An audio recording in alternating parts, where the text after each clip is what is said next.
we got some stuff to talk about when it comes to the UFC between Jon Jones, some big stuff regarding the welterweight division, especially the shakeup that happened after Burns. What's the best word, Blake? Massacred, destroyed, humiliated, decimated.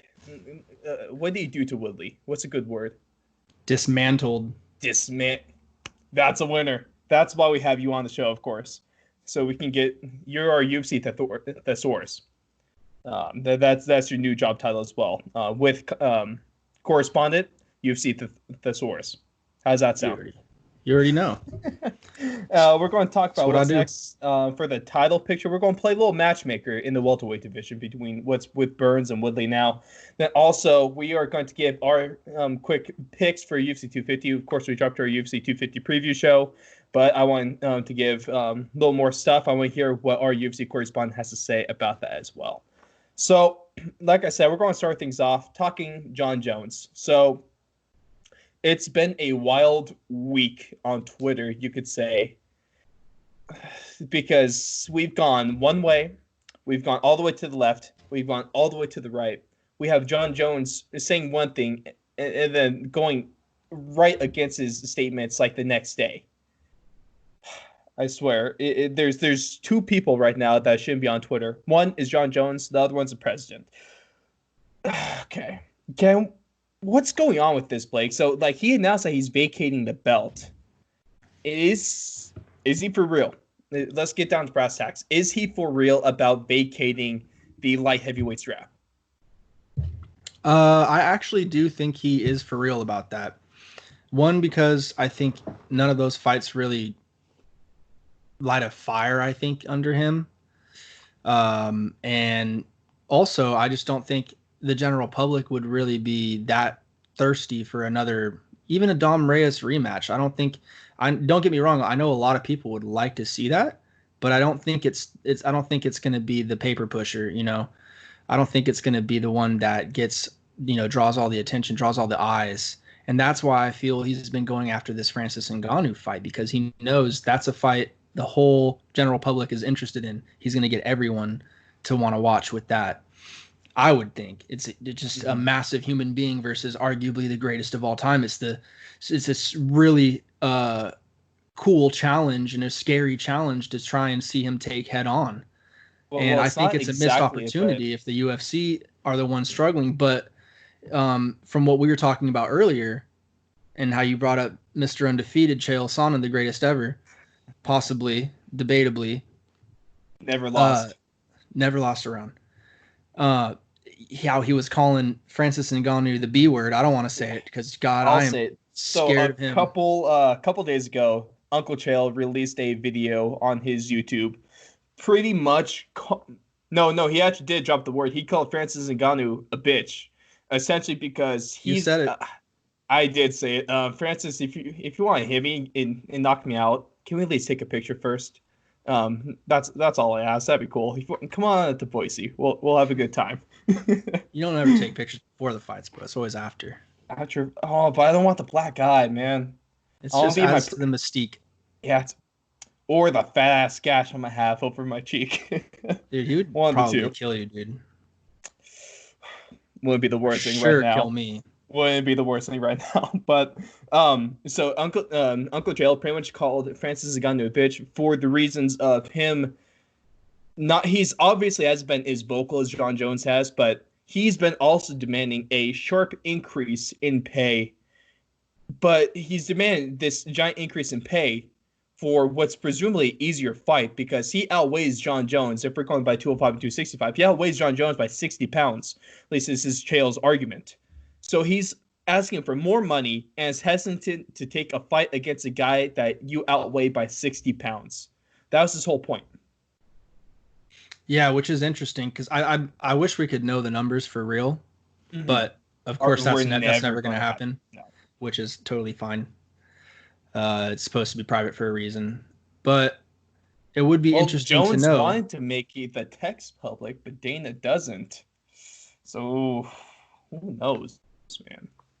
I honestly don't think Jon Jones is the problem here. I really do think that Jon Jones is trying to make this fight happen for a reasonable payday, but I think I think that there's other powers involved that maybe the UFC doesn't want to pay that ton of money yet because they can't get the gate for that fight. Exactly. And then if Jon Jones can't get that fight now, why would he want to go fight one of the guys that he's A, already beat, or B, no one's really going to be that crazy interested?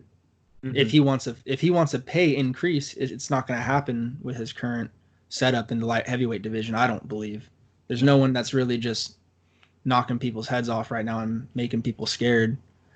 So I think it's gonna have to be a compromise if both sides, all sides, not even just between Jon Jones and the UFC, but the Predator as well. They're gonna have to all come to an agreement and see what they can do to make it happen if they really wanted to make that fight happen. Otherwise, I think it's just scrapped until whenever fans are probably allowed back in the audience again. September is what's likely right now. We'll You get think more into so? You this. really think so? Depends on the Man, state. I hope Depends on the so. state. I Florida probably. well, at least we know. We'll get more into this in episode 38 of the weekly podcast. But Texas, at least as Texas governor, has allowed for all outdoor events. So football games. If you want to go to a Houston game, they are allowing people to be at those games this season. They're allowing full capacity stadiums. So Wow. who knows? September is optimistic. October maybe. We'll get into all the details about the Yeah. NHL, It's MLB, only NBA, 3 and all months that away. fun stuff. It's September's been only 3 months away. that's crazy. Wild. That this for how crazy this year has been. It's kind of flown by. Flying to be by. honest. Mm-hmm. I guess that's a good thing. So we can Yeah. escape this thing. Considering all this crazy so madness. so Blake, you were saying, you really do believe that Jones is going to vacate this belt? I think so. I think that he's done fighting in the light heavyweight division unless there's some crazy numbers thrown at him that entices him to take another fight. What's okay? So for this Ngannou fight, what in your opinion, would be a reasonable payout to ask for? Assuming on the caveat that there is a live gate, it's going to be a sold out crowd. I can't really give you a huge number because again, I'm not really that versed in what he's been getting paid already, so it would just be kind of a going off random guess. But I will tell you this: making around 3 to 5. I will tell you this: I do not believe Francis Ngannou has the leverage with this negotiation because you're getting the opportunity to fight the guy that's supposedly and possibly the greatest of all time, and with that comes just a crazy amount of viewership and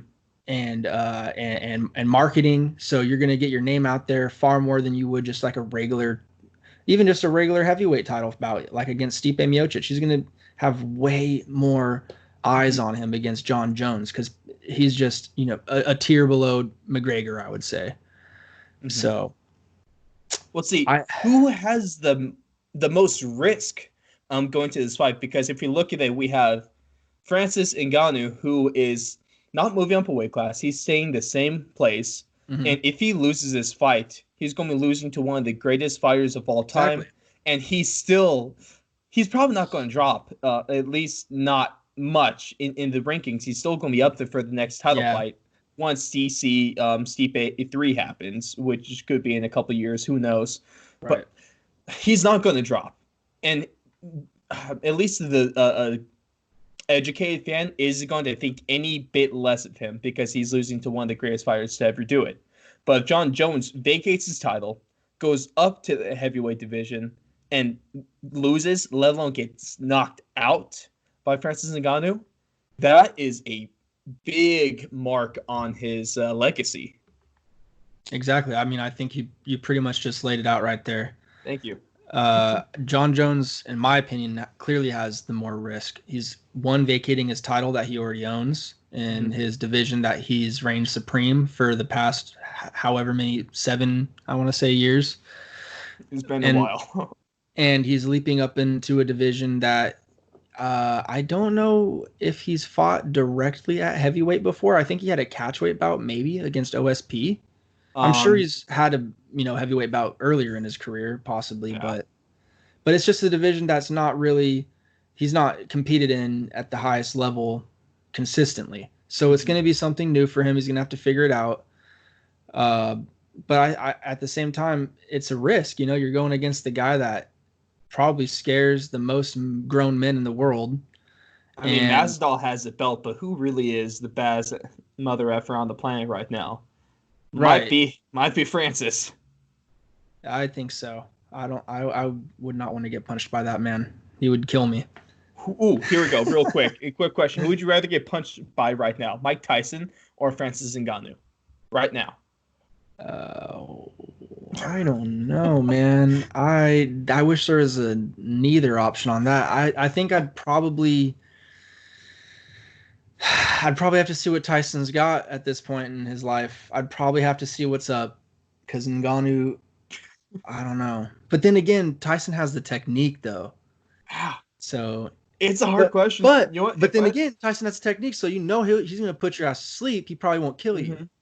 But Ngannou, Ooh. he might kill you right now because you look at what he did to Rosenstruik. Thank God there's a referee in there. Or look what he did against Alistair Overeem. Overeem's That's head is in orbit. crazy on that guy's face. Man, when NASA and SpaceX launched that rocket out there, they passed Overeem. Man. Hey, but shout out over him for getting that dub. Oh yeah, shout out to Overeem. Great fight. If I had to give an answer, I'm getting knocked out by. No offense to Francis Ngannou, but I'm getting knocked out by Mike Tyson because the legacy. I'd rather get knocked out by a guy that iconic. Yeah. Uh, So Francis we're is probably we're going to agreeing. get there. Yeah. We're agreeing. We'd both rather get knocked out by Tyson. Hey, Mike Tyson, hit me up with that KO. I'll get like if we could get paid though, I get knocked out by Mike Tyson for 100 grand, easy, easy. 100 grand? That's enough to cover hospital bills. I don't know. I want to make a good profit though. Well, that's going profit. Hospital bills probably thinking 10 grand right there. I just don't Depending think on, a knockout's just not worth that much though. I'm I've had just one saying. concussion. What's another? Maybe if we did like a chase, or so he had to chase us before or something. We had to do like a little Tire him out. race. I don't know, Oh, something. I think Gotta get that's something a entertaining. rock in the hard place right there, at the very least. We're getting off Yeah, topic. let me show up on AEW Dynamite to get knocked out by Mike Tyson. I do it. I Yeah, volunteer. we'll start a tag team. Oh boy, but let's. The John Jones situation is tricky. Who do we trust more though, Dana or John Jones? Both of them are very good liars. Both of them are known for lying, and both of them are known for not liking to look like the bad guy. I think when it comes to negotiations, Dane's a pretty straight shooter. So, but I also don't think Jones has said anything that insane yet. Really, I mean, so we'll see. Like I said, we'll see how this thing plays out. If the time when he vacates, which I think he will, that's when we'll know it's headed in that direction. He's probably not going to fight for the rest of the year. John Jones wants to vacate. He has vacated, according to his Twitter. Is the UFC even going to recognize his vacancy of the belt? Yeah, I think so. But I don't think he's going to retire. I think he's just vacating that belt and waiting until negotiations Yeah. really take off again. But I it's don't weird think he because retires. And then he's definitely not leaving the UFC. it's weird because both him and Ngannou, like, who are they going to fight in the meantime? Jones And doesn't want Ngannou to fight has anyone else, and Ngannou doesn't want to. I mean, why should he fight anyone else? He's beaten everybody. He deserves a title shot. No reason So to.